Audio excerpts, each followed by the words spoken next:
ইরশাদ করেন, যে ব্যক্তি সকাল বেলা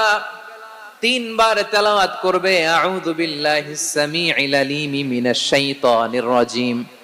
এরপরে সূরা হাশরের শেষ 3টি আয়াত তেলাওয়াত করবে, রব্বুল আলামিন ওই ব্যক্তির জন্য 70,000 ফেরেশতা নিয়োগ দিবেন যারা সারা দিন ওই লোকের জন্য মাগফিরাতের দোয়া করবে। শুধু এখানেই শেষ নয়, বিশ্বনবী ফরমান ওয়া ইন মাতা ফি যালিকাল ইয়াউমি মাতা শাহীদান, ওই দিন যদি ওই ব্যক্তিটা ইন্তেকাল করে সে শহীদ হয়ে কিয়ামতের দিন আল্লাহর সামনে দাঁড়াবে। সকালবেলা যদি পড়েন 3 বার আউযু বিল্লাহিস সামিউল আলিম মিনাশ শাইতানির রাজিম 3 বার পড়ে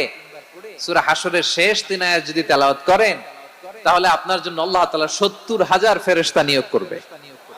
সারা দিন তারা আপনার জন্য